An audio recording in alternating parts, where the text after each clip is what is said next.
Hello, everybody, and here I am again from Chess Masters.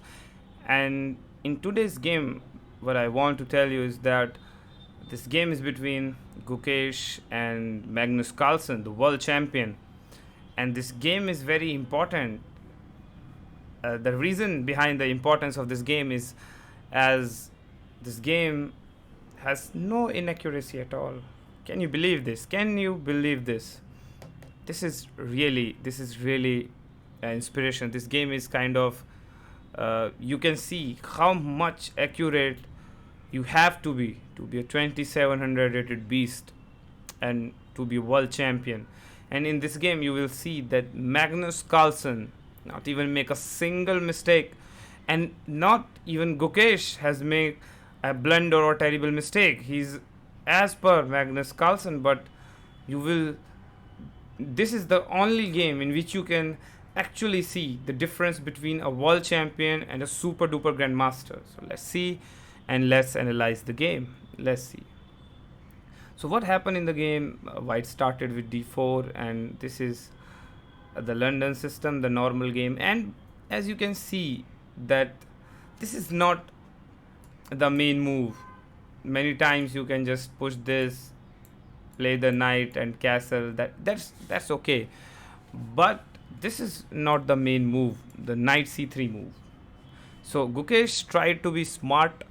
He's tried to play something out of the box so as to maybe so that Magnus will be out of his preparation or something. Gukesh prepared something, but after this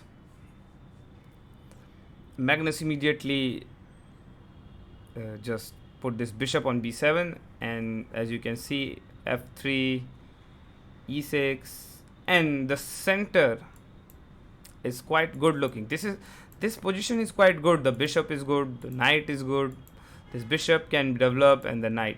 And you see that the main this f3 pawn, the main consequences of this f3 move is that this knight can't move here now, and that's the problem.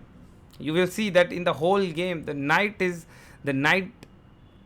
develop too late in the game. So also the bishop don't have much squares to go. You can just put the bishop here, take out the knight, and that's what happened. So after this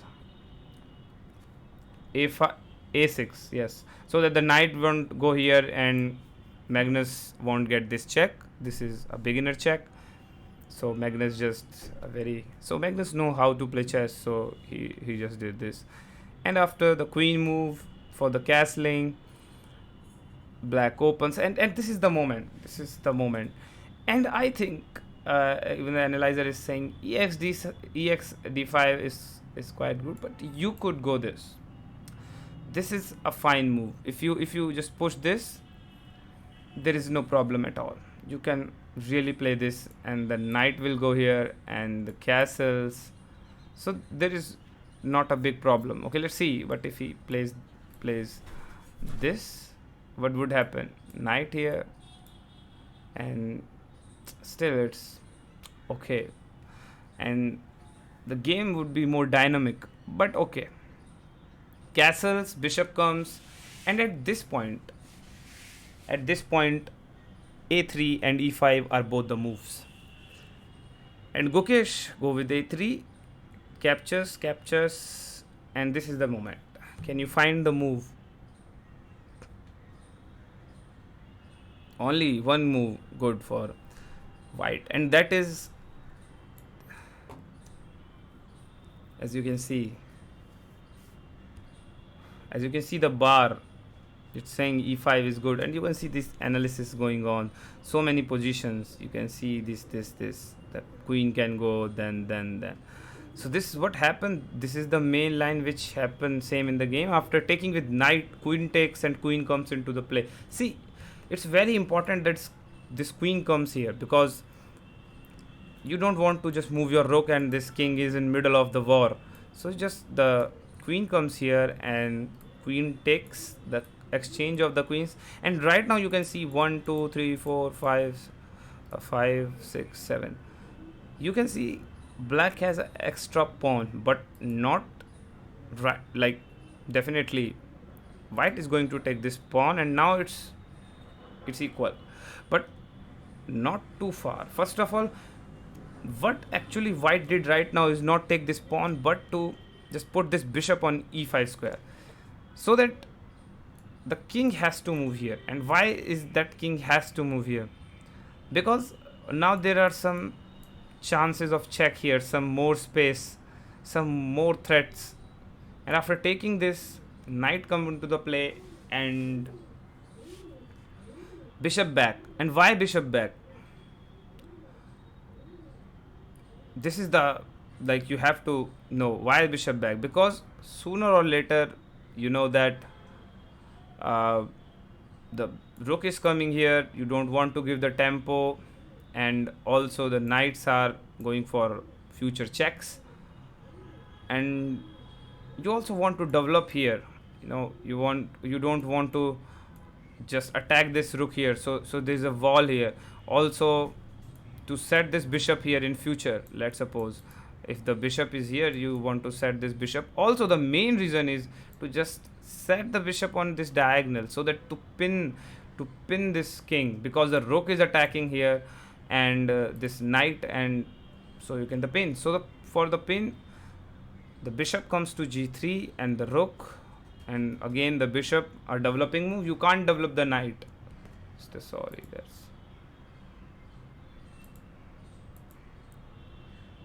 okay. So what happened? This is the, so you can't develop the knight at this moment. You can't develop the knight, because if you develop the knight, the pawn is going to be in a problem. So after the king goes back, takes, and now again the bishop move. So this is the point. If you take with an here, and if you take the bishop, the rook is coming here. That's the flex. If you take this, let's suppose the rook is coming here, and now there is no advantage. If you even take this, no advantage. The rook is doing pretty good, and his rook is coming.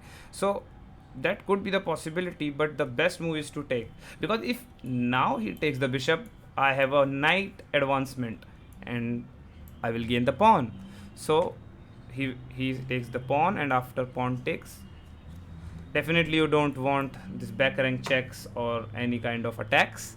So after this, so this is equal. You can see the bar it's quite equal, and there are so many chances right now, and this looks equal, this looks totally draw, but here the check. After the knight comes into the play, definitely this is the only move which is looking for more future aspect. But after this, black moves with rook to g4, and at this point white could go here on f5 and give a check like this, take the knight. But this could be fine, this could be really fine, but Gukesh did not choose. He chose to take this, but I recommend, and the computer is also recommending, that these are double pawns. Okay, after taking this, the situation, let's suppose if he just goes here, the situation may be whole different story, because you see later in the game that the connected pawns have really made situation worse for Gukesh. So if Gukesh did this in this position, this could be a good chance for him. But after this, he takes, rook takes, and rook back. At this point, the first mistake, and it's not a mistake, but not a powerful, but a passive move, he could have gone the rook on e3. He should have put that rook, so that he can just put this rook on f3 and attack this pawn. Now what happened is that he became more passive. After this move, he doubles up, and now Magnus have so many open files. He have so many threats, and now so many threats, and even this pawn is protected, and Gukesh is kind of passive, has less chances. So what happened is that after this, Gukesh goes with this attack, so that he can make queen here, as black is trying to push these pawns. So after this, king move, Gukesh attacks the pawn, and then here comes Magnus rook. As there may be other good moves here, you can, but the thing is that now you have to exchange the rooks. That's why it's very important to put the rook here in the previous example. So after this, Gukesh tried to break, and this is the moment it's white to move and play. If you were white, what would you play? Obviously, you see this pawn, and you will become greedy, and you will just go with this bishop, rook to a2, or to take this pawn. And this is, as compared to other moves, it could be good, but what could be the best reply here? As you can see, this is c4, because let's suppose if he give you a check here, you could just go with rook f3, and if he give you a check, you could just take this, and if he takes your pawn, this pawn is kind of going, and that's the reason even he has two pawns, but he needs the rook in the near future to stop this pawn, and that's what happened in the game. Let's suppose if he rooks, then it could be a winning line for, it could be a draw line for sure. But at this moment, what actually Gukesh did was this, and now this is also quite not that bad, but if you want to take this pawn, but the next move is the deciding move, and that's the blunder, this one. Sorry for that.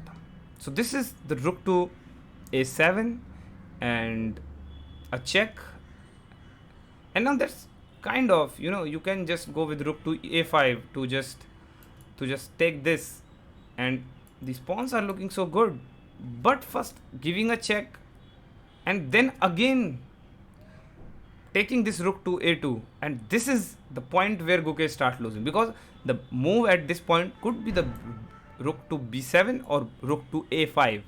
And these both are going to take this pawn and progress these pawns, and that could be a battling situation. But this is totally, now the black pawn is here, nothing is defending, nothing, there is no chance for white to go upward, and Gukesh is in defending mode, and that's the point where Gukesh start losing. So Magnus start attacking, and this, see, one move, two move, the rook could be here, the rook could take that, but of course that's the, so as the game progresses, and you see the Gukesh will actually, in these squares he's trapped in the, if you see in the end game, this Gukesh is trapped to these squares, and the rook, if you see the Carlsen has very mobile position. See, in the strong player games, what happen is that the pieces with more mobility, the pieces which has more chances in the position, and the player who has more mobility in end game, they tend to win more. As you can see, white have not much moves. He's kind of forced to only move some moves. He's so much forced. So what happened in the game is the same thing. Magnus exploit this position. He's completely exploited this position, and as a result, Gukesh lost. So after this, you can see the bar, and one or two more inaccuracies, and Gukesh will be losing the game, as you can see. And this is, it's too late to take this b5 pawn, and this is, thank you.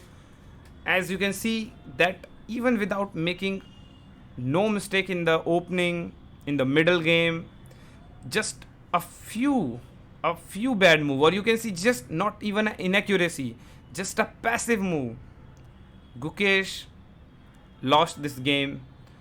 And he plays wonderful, he plays a very good game, but still I think It needs much more than wonderful to beat the world class or world champion.